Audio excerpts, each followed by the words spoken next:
자, 윤 PB는 오늘 또 전략을 어렵겠지만 정해오셨겠죠? 네, 웃으면서 가자고요. 자.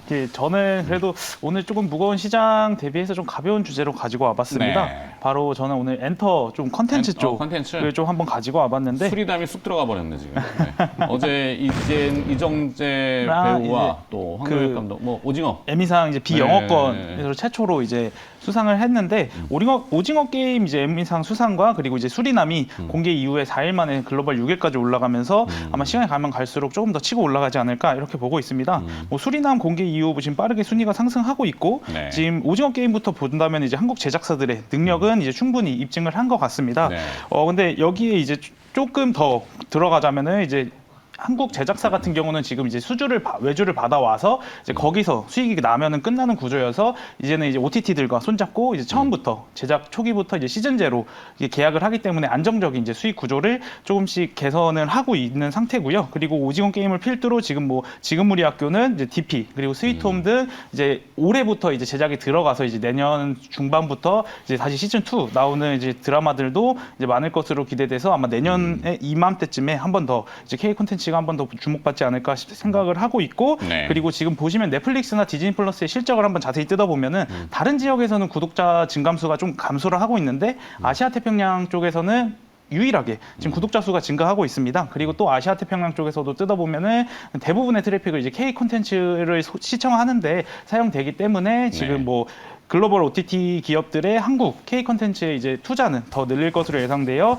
지금 미디어 콘텐츠 제작사 쪽 한번 보면 좋지 않나 해서 한번 가지고 왔습니다. 그리고 또 이제 거기에 최근에 이제 우영우로 신화를 네. 쓴 에이스토리 같은 경우는 원래는 기존 리스크를 모두 제작사가 떠맡지 않고 OTT 기업에 넘기며 IP까지 뺏겼는데 최근에 우영우 같은 경우는 이제 판권만 주고 IP는 가져오는 형태로 계약을 해서 이제 여기서 추가적으로 이제 리메이크 계약이나 아니면 이제 굿즈 그리고 NFT 쪽으로 사업을 좀 나아가면서 여기서 추가적인 수익이 나올 것으로 보여지고 있고요. 또 에이스토리 같은 경우는 우영우에 이어서 빅마우스까지도 IP를 보유하고 있는 상태이기 때문에 빅마우스가 지금 한국에서는 우선 이제 조금 그래도 시청률 10%대 이상 준수한 성장을 내고 있는데 이쪽도 이제 중국 쪽 판권을 확보를 한다면 여기 추가적인 수익이 더 나올 수 있을 것 같습니다. 그리고 이제 하반기에 가면 갈수록 이제 좀 대작들이 대거 질비해 있기 때문에 지금 보시면 뭐 스튜디오 드래곤이나 컨텐츠리 중앙, 에이스토리 그리고 위직 스튜디오 한번 보시면 좋을 것 같고 저는 여기서 탑픽은 에이스토리로 한번 지금 실적을 보면서 가져가 보시면 좋을 것 같아서 25,000원 이하 매수를 좀 보시고 좀 중장기적으로 실적 확인하면서 한번 가져가 보시면 좋을 것 같습니다. 네, A스토리. 이슈들이 아직 살아있죠? 아직 많이 살아있고 그리고 또 에이스토리 같은 경우는 지금 우영우로 한번 올라갔는데 네. 제가 볼 때는 한 3분기, 4분기 실적 이제 IP 수익까지 잡힌다면은 한 단계 더 주가가 레벨업하지 않을까 싶어서 에이스토리를 가지고 와봤습니다. 네. 자, 미디어 엔터 쪽은 이동훈 팀장님의 또 일가견이 있으시기 때문에 음원 쪽도 뭐 계속 지금 이슈가 아직도 있는데 BTS 공연 10월 달에 있죠? 예, 뭐 사실 최근에 이제 뭐 가장 시끄러웠던 부분 역시 BTS 입대 문제가 이제 시끄러웠는데 사실 그런 문제. 부분들이 조금 이제 좀 가라앉는 모습이고 최근에 뭐 아시겠지만은 이제 그 대표 기획사들이 계속해서 이제 그 대표 아티스트들의 음반을 굉장히 그 공격적으로 내놓고 있어요. 네. 보시면 이제 최근에 그 더군다나 이제 한 가지 특징적인 부분들이 역시 이제 신인 아티스트들의 어떤 경쟁이 굉장히 치열하게 나타나고 있죠. 뭐 이제 예를 들면 뭐 아이브라든가 뉴진스라든가 이런 그 신인 아티스트들의 어떤 그 음반 성적이라든가 이런 부분도 상당히 긍정적으로 나타나고 있고요. 또 그리고 뭐 어떤 그 해외 차트에서의 어떤 그리고 해외 그 팬덤에서의 인기도 상당히 높아지고 있는 상황이기 때문에 이런 부분들을 감안한다면은 역시 뭐 이전부터 계속해서 말씀드렸지만은 이런 뭐 엔터 관련주들은 역시 이제 올해가 이런 쪽에서 어떤 실적에 확실한 점프업이 좀 가능한 그런 한 해가 되지 않겠는가. 이제 본격적인 공연 최근에도 뭐 SM 같은 경우도 이제 일본에서 대규모의 공연을 좀 했었고 이런 부분들이 올해는 굉장히 가시화될 것으로 보이기 때문에 이런 것들이 결국 실적을 끌어올리는 견인시키는 가장 중요한 원동력으로 제공할 것으로 보여집니다.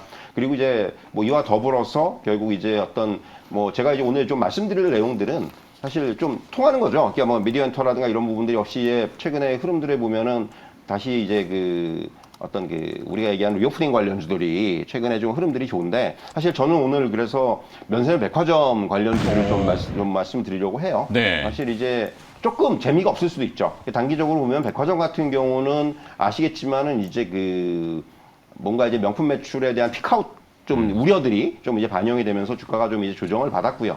하지만 이제 최근에 흐름을 보시면은 일본 정부의 관광 규제 완화 검토를 비롯해서 많은 국가들이 코로나19 관련 입국 규제를 좀 완화하려는 움직임들이 나타나고 있습니다. 그러니까 결국 이런 여행 회복 속도는 우리나라도 마찬가지고요. 굉장히 이거 빨라질 것으로 기대가 되고 있고, 그러니까 그런 거죠. 여름에는 못 갔지만은 겨울에는 간다. 뭐 이런 식의 어떤 최근에 어떤 얘기들이 굉장히 많이 나오고 있죠. 뭐 면세점 같은 경우는 지금 최악의 터널에서 좀 벗어나는 모습인데.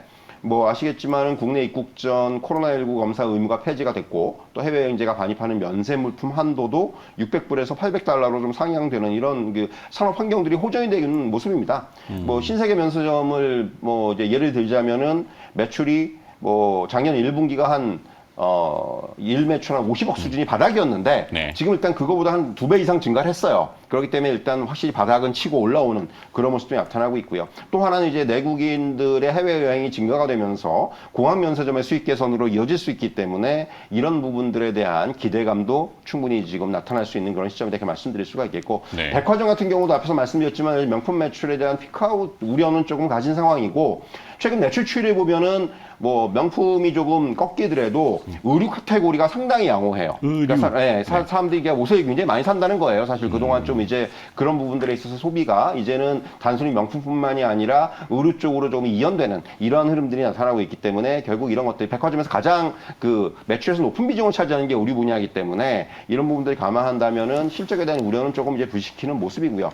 무엇보다도 백화점 업종 자체의 밸류에이션이 어떤 역사적인 저점 수준입니다. 네. 그렇기 때문에 그런 것들이 감안한다면 주가는 충분히 지금 어느 정도 부담 없는 수준에 있다 이렇게 말씀드릴 수가 있을 것 같고요. 그래서 가장 좀 탑픽으로 꼽을 수 있는 종목은 역시 면세점과 백화점 사업을 동시에 하는 신세계를 꼽을 수 있겠죠. 신세계 같은 경우가 제일 좀 우선적으로 꼽을 수 있을 것 같고 그 밖에도 뭐 현대백화점이라든가 또 호텔신라 같은 종목들도 계속해서 좀 이제 꾸준하게 봐야 되는 이런 종목이다. 이렇게 말씀드릴 수가 있겠습니다. 좋습니다.